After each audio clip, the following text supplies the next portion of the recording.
اس کو سزا ہوتی ہے تو یہ بچے کے ساتھ ہی جیل میں جائے. خون کھول اٹھے گا کہ کس طرح سے وہ جھوٹوں سے بھرا ہوا انٹرویو ہے. نیلا کا جو کردار ہے نا وہ بڑا ملعون مکروہ کردار ہے, بدبخت عورت ہے وہ.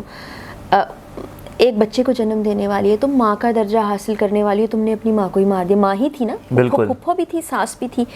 پھر وہ جو آنے والے بچے ہیں ان کا کیا قصور ہے؟ اپنی ساس کو مارنے والی انیلا کا انٹرویو سامنے آیا اور جس میں وہ قرآن مجید کو اٹھاتے ہوئے حلف لے رہی ہے کہ میرا کوئی قصور نہیں ہے. اور ساتھ ہی ساتھ انویسٹیگیشن انچارج کا بھی ایک بڑا بیان سامنے آیا کہ اب شاید جو انیلا زندگی تو اپنی اگلی ساری جیل میں گزارے گی لیکن بچہ بھی جیل میں زندگی گزارے گا. میرے ساتھ فارغ صاحب موجود ہیں, ان سے جانتا ہوں کیا ان باتوں میں کتنی حقیقت ہے, اور انہوں نے بھی کرائم کیس کور کیے ہوئے کہ ایسا ہی ہوتا ہے کہ بچے کی پرورش اب ساری زندگی جیل میں ہی ہوگی. السلام علیکم. وعلیکم السلام. یہ حارث بہت ہی گھناؤنا اقدام اس خاتون کی طرف سے ہوا ہے اور یہ بہت ہی تکلیف دہ اور انوکھا واقعہ میں نے اپنی زندگی میں دیکھا ہے. بالکل ایسا ہوتا ہے اگر چند ماہ کی حاملہ خاتون ہو یا نہیں قانون کو پتہ ہو کہ یہ حاملہ خاتون ہے تو اس کو جیل میں ڈال دیا جاتا ہے, اور ہم نے اکثر دیکھا ہے کہ پھر وہ بچہ وہیں پر ماں کے ساتھ رہتا ہے, وہیں پلتا بڑھتا ہے. اور اس کیس میں اگر اس کو سزا ہوتی ہے تو یہ بچے کے ساتھ ہی جیل میں جائے گا. ابھی جو اس کا انٹرویو سامنے آیا اس میں میں حیران ہو رہا تھا کہ وہ ہر سوال کے جواب میں 10 سیکنڈ کا پاز لے رہی تھی, تو وہ کیا چیزیں وہ تو آپ دیکھیں گے نا تو آپ کا خون کھول اٹھے گا کہ کس طرح سے وہ جھوٹوں سے بھرا ہوا انٹرویو ہے. مسلسل جھوٹ بول رہی ہے, اور اللہ تعالیٰ ہمیں بھی معاف کرے, اللہ تعالیٰ یہ نوبت نہ لائے کہ آپ قرآن پاک کو ایک تو ہاتھ میں اٹھا کر کوئی بات کریں اور اس پر وہ جھوٹ بول رہی ہے. بالکل جھوٹ بول رہی ہے. پھر جب انٹرویو جو کرنے والا شخص ہے وہ پوچھتا ہے سوال تو وہ کافی دیر خاموش رہتی ہے, یعنی کہ وہ کہانیاں گھڑ گھڑ کے سنا رہی ہے. بھائی کہہ رہی ہے الزام کسی اور شخص پہ بھی الزام لگا رہی ہے, وہ کون ہے؟ وہ شاہد ندیم نام کے شخص پر الزام لگا رہی ہے جو کہ جو خاتون تھیں ان کے شوہر تھے. پہلے ان کی شادی ہوئی تھی, ان کے 4 بچے تھے, پھر جوانی میں ان کے شوہر کا انتقال ہوا تو دوسری شادی انہوں نے کر رکھی تھی, اور حمزہ ان کی پہلی اولاد تھا, یعنی شاہد ندیم صاحب کی پہلی اولاد تھا. وہ کہتی ہے کہ جی یہ سسر نہیں مارا ہے, اس کو کوئی کیوں نہیں پوچھ رہا, اس کو شامل تفتیش کیوں نہیں کر رہے. 2 دن پہلے میری ساس کی ان سے لڑائی ہوئی تھی اور وہ کمرہ بند کر کے لڑائی کرتے تھے, مجھے تو پتہ ہی نہیں چلتا تھا. بھائی لڑائی ہونا تو ایک معمولی بات ہے نا, ہسبینڈ وائف میں لڑائی ہو جاتی ہے. وہ شخص جو گھر میں موجود ہی نہیں تھا اس پر الزام لگا دیا. پھر اس نے نعمان پر بھی تو الزام لگایا, اپنے شوہر پہ الزام لگا دیا. آپ نے سنا ہے نا. بالکل. وہ کہتی ہے کہ کیا پتہ یہ سچ بھی ہو, میں نہیں کہہ سکتی کیونکہ اس پر نعمان سے میری کوئی بات نہیں ہوئی ہے. یہ کہتی ہے لیکن ایک کزن ہے, اگر آپ کی کزن ہے اس کی کہیں شادی ہوئی ہے تو آپ کو پتہ نہیں ہوگا, خاندان کو نہیں پتہ ہوگا. کہتی جی نعمان کی پہلے بھی شادی تھی اور آپ اس سے پوچھیں کہ اس نے وہ پہلی بیگم کو کیوں چھوڑا.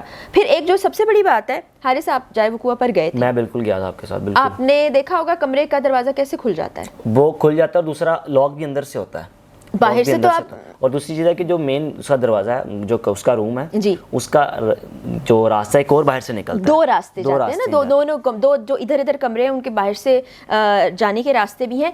وہ گھر ایسا ہے کہ اگر کسی نے آپ کو باہر سے لاک بھی کیا ہے تو وہ لاک اندر سے کھلتا ہے. یعنی یہ کتنا بڑا مذاق ہے کہ مجھے بند کر دیا تھا, میں خوفزدہ تھی, میں کہیں جا ہی نہیں سکی, میں کسی کو بتا نہیں سکی. اور دوسرا ایک تو جیسے تعلقات اس کے قائم تھے, اب دوبارہ سے وہ بھائی کہہ کر بتا رہی ہے انٹرویو میں کہ وہ تو میرا بھائی تھا, اور ایون کہ ان کی ریکارڈنگ بھی سامنے آئی ہے, ایک ریکارڈنگ بھی. جی آپ میرا وہ یوٹیوب دیکھ سکتے ہیں, فیس بک دیکھ سکتے ہیں, اس سے میں نے وہ آڈیو چلا کے سنوائی ہے جس میں وہ بات کر رہی ہے اور حمزہ بات کر رہا ہے. حمزہ 17 سال کا لڑکا تھا, آپ یہ بھی تو دیکھیں نا. وہ کہہ رہا ہے کہ ہم اسے گھر سے باہر نکالیں گے, کڈنیپ کریں گے, ایسے ماریں گے, غائب کر دیں گے کہ کسی کو پتہ نہیں چلے گا, تو 80 پکیاں رہنا ہے. یعنی کہ ہم نے اپنا جو بیان بتانا ہے نا اس پہ ہم نے بس اسی پہ قائم رہنا ہے. وہ یہ بالکل.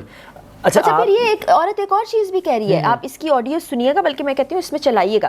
کہہ رہی ہے کہ میں تہجد شروع کروں گی اور تہجد میں نعوذ باللہ اللہ تعالیٰ سے کہوں گی کہ اس کو اس دنیا سے اٹھا لے. ایک طرف کہتی ہے میں معصوم ہوں, ایک طرف کہتی ہے کہ میں اللہ سے کہوں گی اس کو اٹھا لے, اور پھر پلاننگ بھی کر رہی ہے. کون عورت ہے یہ؟ ایک عرصے سے آپ کرائم بیٹ بھی کرتی ہیں, صحافت سے آپ کا تعلق ہے. اس کیس کو جب آپ گھر میں گئی, ان کے دونوں گھروں میں بچے آنے والے ہیں, اللہ اکبر, اور ایک جس کا بچہ آنے والا ہے وہ باپ اس وقت پولیس کی کسٹڈی میں ہے, دوسرا جس ماں نے بچے کو جنم دینا ہے اس نے یعنی کہ جیل میں چلے جانا. یہ چیزیں عجیب سی, یہ سمجھ نہیں آئی کہ یہ ہوا کیا ہے. یہ سوسائٹی ہم کس حد تک گر چکے ہیں, یا ایک ہوس پرستی آپ کو اس مقام تک لے جاتی ہے کہ حاملہ ہوتے ہوئے بھی آپ ناجائز تعلقات پیدا کر رکھیں. میں تو نا انیلا کا جو کردار ہے نا وہ بڑا ملعون مکروہ کردار ہے, بدبخت عورت ہے وہ. ایک بچے کو جنم دینے والی ہے, تم ماں کا درجہ حاصل کرنے والی ہے, تم نے اپنی ماں کو ہی مار دیا. ماں ہی تھی نا, بالکل, پھپھو بھی تھی, ساس بھی تھی. پھر وہ جو آنے والے بچے ہیں ان کا کیا قصور ہے؟ اب جو انیلا کی اولاد ہے, نعمان کہتا ہے وہ میری اولاد ہی نہیں ہے, وہ تو شک میں جائے گا نا, وہ اس کو ہم کیسے قصوروار ٹھہرائیں, وہ کیسے مان لے. اور جو ہنا ہے, کی بہن کہتی ہے کہ وہ بیٹا قاتل کا ہوگا. ہنا کتنی تکلیف میں ہے, وہ کہتی ہے میں کس پر اعتبار کروں گی, جو میری گود میں پلنے والا بچہ ہے, میری کوکھ میں پلنے والا بچہ ہے, اس کا باپ قاتل ہے, اور وہ کسی اور کا نہیں, میری ماں کا قاتل ہے. بالکل. آپ اس ذہنی تکلیف کا اندازہ کریں جس سے یہ تمام گھر والے گزر رہے ہیں. اور یہ ہوس پرستی نے کتنے سارے خاندان تباہ کیے. ایک خاندان تباہ نہیں ہوا. اب آپ دیکھیں انیلا کا اپنا گھر بھی اجڑا, بالکل, ساتھ ہی ساتھ نعمان کا بھی اجڑ گیا, ہنا کا گھر بھی اجڑا, عثمان کا بھی اجڑا, اور ان کے جو سسرال والے ہیں ان کا اجڑا, شاہد ندیم کا گھر اجڑا. وہ جو 3 بچے جن کو گھر رکھا ہوگا وہ خوفزدہ رہتے ہیں کہ ہمیں نکال نہ دیں. بالکل. اور اتنے سارے لوگ اب جیل میں جائیں گے. میں نے اتنا بھیانک کیس کبھی نہیں. اچھا, انٹرویو سامنے آ جانا یہ بڑی حیران کن چیز, یہ کیسی ہو گیا؟ یہ غیر قانونی ہے. قانون کی دھجیاں سرے عام اڑائی گئی ہیں, اور وہ آپ کو یوٹیوب چینل پہ ملتا ہے. ہم کیوں نہیں ملزمان کا انٹرویو کرنے گئے؟ کیا ہمارے پاس ایکسیس نہیں ہے؟ کیا ہمیں انیلا کے گھر کا معلوم نہیں ہے؟ کیا ہمیں عثمان کے گھر کا معلوم نہیں ہے؟ یا ہم حمزہ کا انٹرویو نہیں کر سکتے صرف اس لیے کہ ہمارے ملک کا قانون ہمیں اس بات کا پابند بناتا ہے کہ ہم ملزمان کو تب تک نہیں دکھائیں گے جب تک پولیس نہ چاہے, ادارے نہ چاہیں. ہم انویسٹیگیشن آفیسر کا بھی انٹرویو نہیں کر پائے کیونکہ ابھی ان کو بھی اجازت نہیں ہے. انچارج سے ہمارا رابطہ ہے عدیل صاحب سے, ہم کوشش کریں گے ان کا انٹرویو کریں. لیکن ایک عورت, وہ آپ دیکھیں نا, ویسے ہی اللہ معاف کریں انسانیت کے درجے سے نیچے گری ہوئی عورت ہے وہ, اور وہ یہ سب کچھ کر رہی ہے. قانون اس کے لیے کچھ بھی نہیں ہے. اچھا, تو قرآن ہاتھ میں رکھ کے آپ یہ ثابت کر سکتے ہیں کہ میں مظلوم ہوں؟ یہ تو آپ اللہ کی بارگاہ میں بھی گناہگار ہو گئے نا. اللہ کی مقدس کتاب کو آپ نے ویسے ہی, آپ سچ بول رہے ہیں یا جھوٹ بول رہے ہیں, آپ قرآن پاک کو بیچ میں کیوں لے کر آ رہے ہیں؟ بالکل صحیح ہے. آپ قرآن پاک کو مسلسل ہاتھ میں پکڑ کر جھوٹ پر جھوٹ بولتی چلی جا رہی ہیں. نعوذ باللہ نعوذ باللہ. مجھے نہیں پتا ملکی عدالت سے اس کو کیا سزا ملتی ہے, لیکن اللہ کی عدالت سے تو یہ کبھی معافی حاصل کرنے والی نہیں ہے. فرح صاحب, آخر میں نعمان کے حوالے سے کچھ بتا دیں کہ اس قدر مضبوط اعصاب کا لڑکا, نوجوان, جس نے اپنی ماں کے قاتلوں کو گھروں میں رکھا, کھانے کھلائے, اور اینڈ پہ آگے پولیس گھر بلا لی. میں نعمان کے لیے سب سے پہلے تو حارث دعا کرنا چاہوں گی کہ اللہ تعالیٰ اس لڑکے کو انصاف دلائے. آمین. اتنا ٹوٹ چکا ہے وہ, جب ہم اس سے بات کرتے ہیں اس کے آنسو نہیں تھمتے, اس کے ہاتھ کانپ رہے ہوتے ہیں. میں نے اپنی آنکھوں سے جتنی بار میں نے اس کو دیکھا ہے, اور ایسے مضبوط اعصاب میں نے زندگی میں نہیں دیکھے.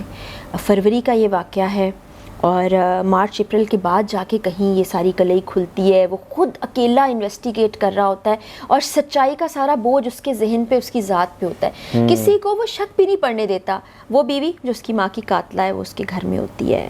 وہ بہنوئی جو اس کی ماں کا قاتل ہے اس سے اس کا رابطہ ہو رہا ہوتا ہے.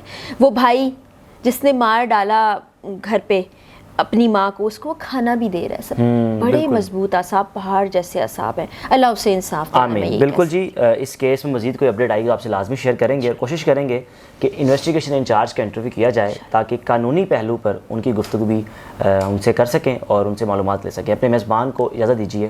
اللہ حافظ.